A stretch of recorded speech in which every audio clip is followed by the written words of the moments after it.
got Ashwini Vaishnaw, the IT and Railway Minister, with us. Thanks, Mr. Vaishnaw, very much for being with us today. You know, we were talking about digitalization. I think you're the best person to actually talk about that. You know, the cynics would say that the more you try and link, for example, DigiLocker with PAN and Aadhaar, it is a way in which you try and expand your tax net. It's a lot more than that, right? Absolutely, Vishnu, and as Mr. Shah was very rightly explaining, this helps, this really brings out a huge ease of living in people's lives. We have all faced the problems, and see, it's not just me saying. You go to any international forum, the world today recognizes India's digital stack as a very unique thing that Prime Minister Narendra Modi ji has developed over the last 8 years. It has made a significant transformative change in every citizen's life. The payment system, the health system, CoWIN, each of these stacks are today at population scale and solutions which many of the developed countries don't have that kind of solution. Real-time payment, real-time settlement, imagine at a scale that we are doing, it's not there in any other country, right? Right. That's what is actually driving this digitization scheme. Yes, it will bring lots and lots of people into formal economy, and that's a very desirable goal. That's good for the country, that's good for the society. And yes, it will bring a lot of ease in people's life. I just wanted to ask you, you know, it all sounds fantastic, and you know, if you look at some of the details, for example, digital payments, which have shown a 76% increase in transactions in 2022. But then you've got the opposition, which is making a couple of points that this budget is futuristic in a sense, which is not which is a good thing, but has enough been done to deal with inequality, has enough been done to deal with hunger and unemployment.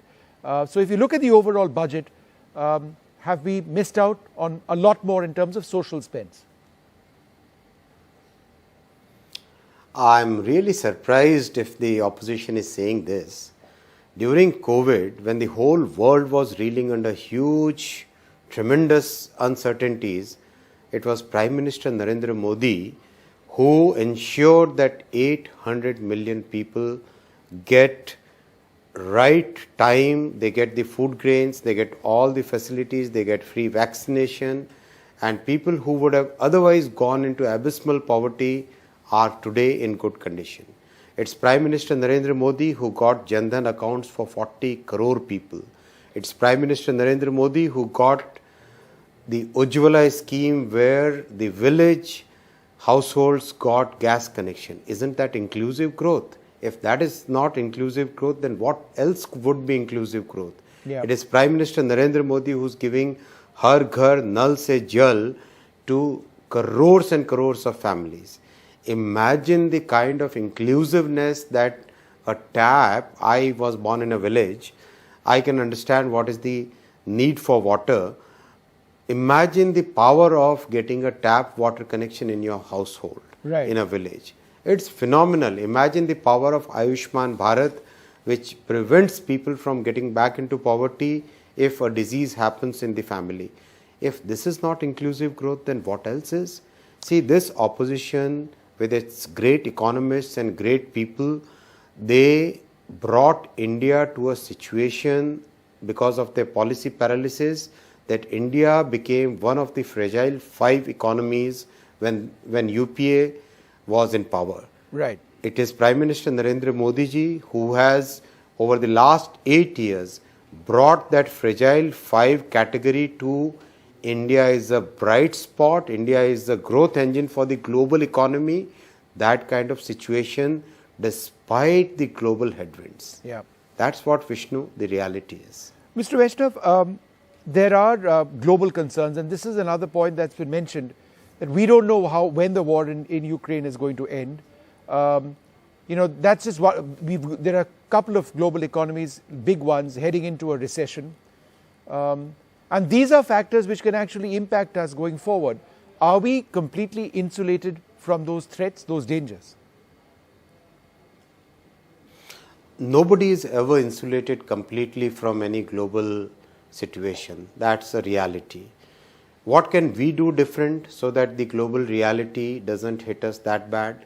That's what, if you see, Honorable Prime Minister's clearly thought through initiative of increasing capital investment since 2021 budget from 3.5, he brought it to 5.5 trillion rupees, 5.5 trillion rupees to 7.5 trillion rupees, 7.5 to 10 trillion rupees. Look at the math of this. 10 trillion rupees capital investment basically means in the economy it has an impact of 35 trillion rupees, 35 lakh crore rupees, right? Right. 60% of this goes to the small and medium sector, right? Imagine 18 trillion rupees going into the small and medium sector, MSME sector. Each 1 crore investment creates about 4 employment in the country.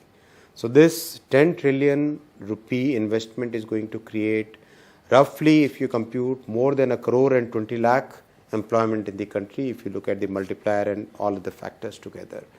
This is something which is very important, and this approach is what has saved India from facing the similar situations which the Western economies are today facing. Sure. And with today's budget, India will outperform all major economies by a large margin. Okay.